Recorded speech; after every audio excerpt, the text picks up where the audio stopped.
Itu kalau di belakang nggak kelihatan ya dari depan duduknya. Bisa nggak salah satu anggota KPU-nya pindah? Iya, yang di depan supaya Pak Marsudinya bisa duduk. Nah, kuat Pak, Ya, Pak. Nanti kuat. jangan-jangan lebih awal buka puasa nanti. Kan 2019 yang lalu kan saya cerita, saya ini praktik tai chi tiap hari, Iya. mungkin masih ingat Ini ya. dulu kan bukan bulan puasa, Prof. Sama aja, Ya. tiap minggu juga puasa. Oke, kok. terima kasih kalau bersedia. Silahkan dari termohon mendalami ahlinya. Ringkas saja Pak Azim. Terima kasih Majelis. Ada dua pertanyaan yang kami ajukan kepada ahli Prof. Marsudi. Yang pertama,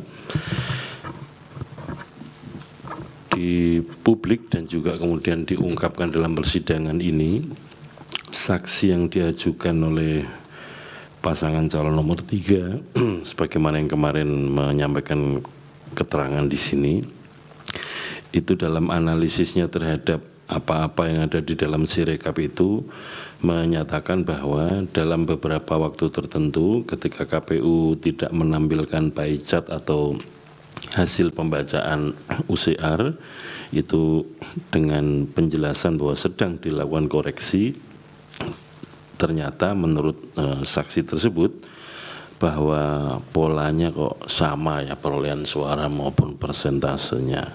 Jadi kemudian saksi itu berpendapat atau menyatakan bahwa ini Sirekap seolah-olah kesannya sudah dikunci untuk calon tertentu persentasenya sekian, calon tertentu persentasenya sekian. Mohon penjelasan soal ini ahli. Nah yang kedua,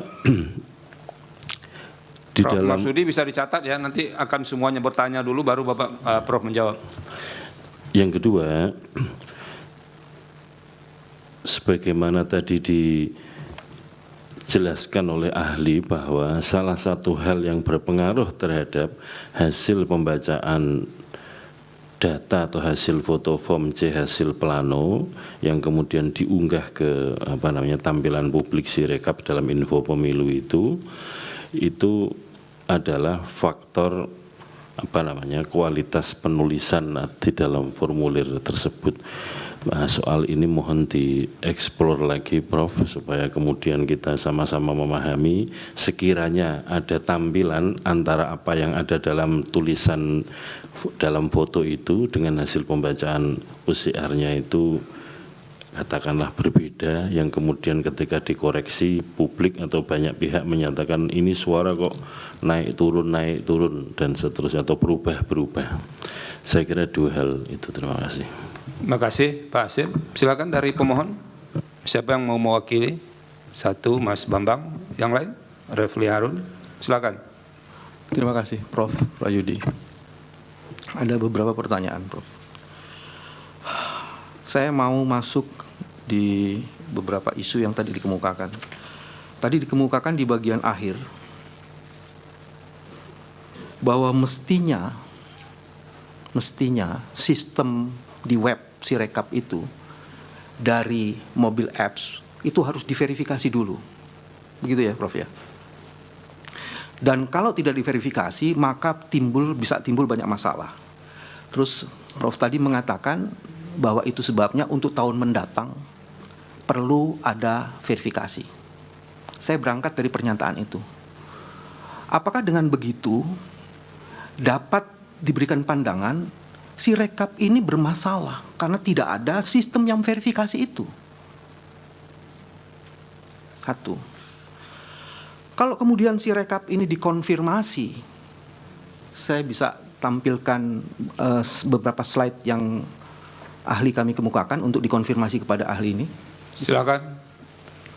Tolong di slide nomor 12. Bisa. Sambil menunggu itu saya mau mengatakan begini.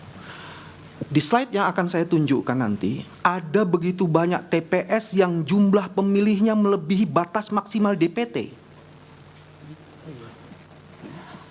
Padahal maksimal DPT-nya per TPS adalah 300.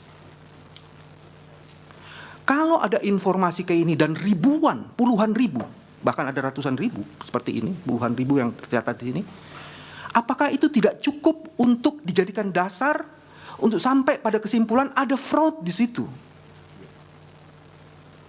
Itu kedua. Ada slide? Oh ya.